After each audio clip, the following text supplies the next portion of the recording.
Hi అండి, welcome to Sujatha blogs. ఈరోజు నేను రుచికరమైన ఆగాకరకాయ కూర ఎలా చేయాలో వీడియోలో చూపించబోతున్నాను. ఎక్కడ స్కిప్ చేయకుండా చివరి దాకా చూడండి. మా వీడియో నచ్చితే మాకు లైక్ ఇవ్వండి, ప్లీజ్ సబ్స్క్రైబ్ కూడా చేసుకోండి. ఈ ఆగాకరకాయ కూరకి ఆగాకరకాయలని పావు కేజీ తీసుకుంటున్నాను.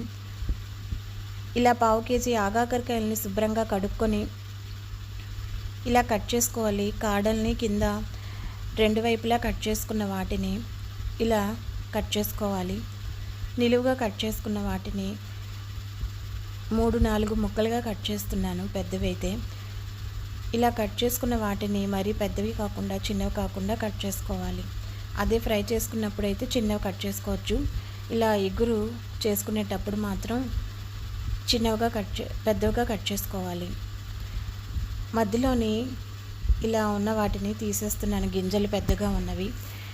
గింజలు పండిపోయినవి పంటి దగ్గర ఇరుక్కుంటాయి, తినేటప్పుడు చాలా గట్టిగా ఉంటాయి వీటి గింజలు. అందుకని గింజలను అయితే నేను సపరేట్ చేశాను.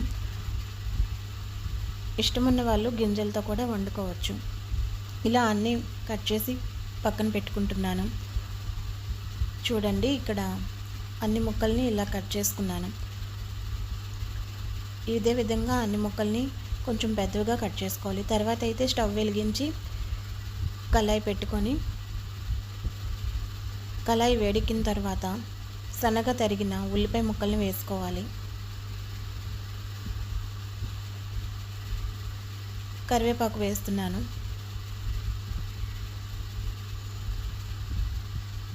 2 పచ్చిమిరపకాయలు కట్ చేసుకొని వేసుకోవాలి.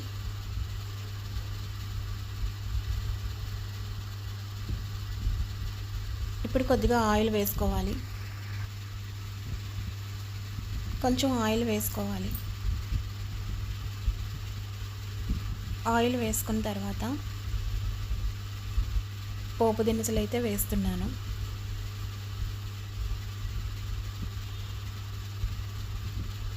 ఒకసారి ఇలా కలుపుకోవాలి. కొద్దిగా ఫ్రై అయిన తర్వాత ఆనియన్స్, ఇక్కడ ఆవాలు వేస్తున్నాను.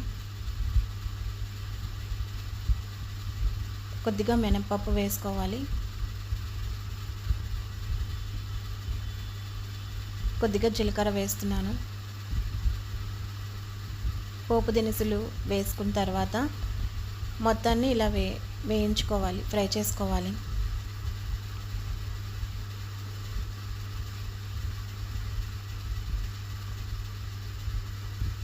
పోపులు ఆనియన్స్ బాగా వేగేలాగా ఫ్రై చేసుకోవాలి.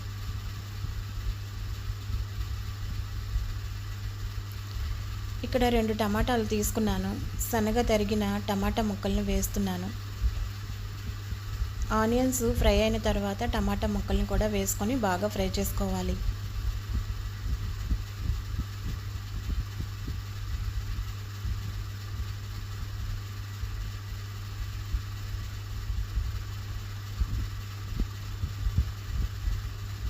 టమాటా ముక్కలు మగ్గటానికి ఇలా మూతను పెట్టుకొని మగ్గించుకోవాలి.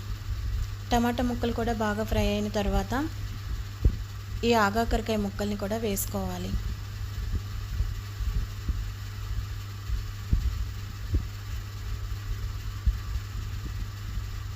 మొత్తం ఇలాగే ముక్కలన్నిటిని వేసుకుంటున్నాను.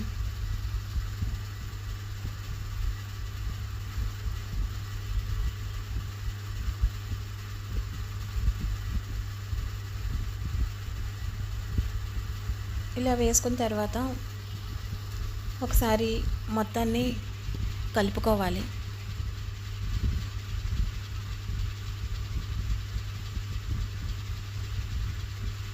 ఇలా మొత్తం బాగా మిక్స్ చేసుకోవాలి.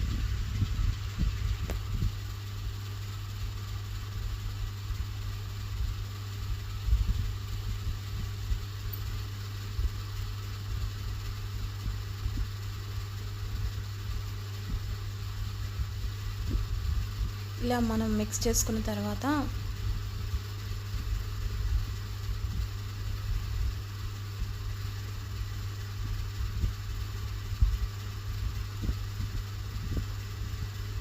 పసుపుని అయితే వేసుకోవాలి కొంచెం.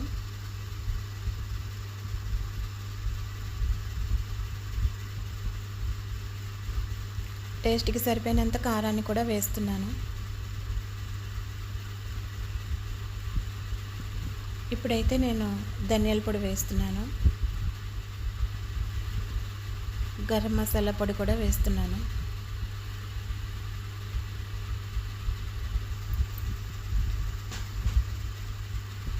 రుచికి సరిపోయినంత సాల్ట్ని కూడా వేస్తున్నాను.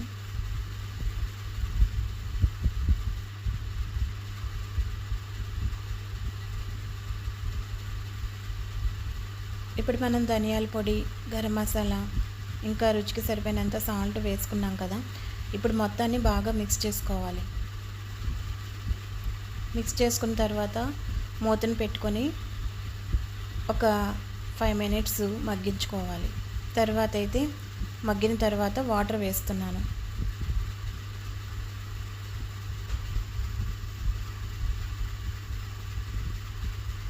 వాటర్ వేసుకొని మూతను పెట్టుకొని లో టు మీడియంలోని ఉడికించుకోవాలి. కూరంతా దగ్గర పడేంత వరకు ఇలా కుక్ చేసుకోవాలి. అంతే అండి, ఎంతో రుచికరమైన ఆగాకరకాయ కూర రెడీ అయ్యింది. ఈ వీడియో కనుక మీకు నచ్చినట్లయితే లైక్ చేయండి, షేర్ చేయండి, సబ్స్క్రైబ్ చేసుకుంటే మర్చిపోకండి. Thanks for watching. మళ్ళీ నెక్స్ట్ వీడియోలో కలుద్దాం. Bye bye.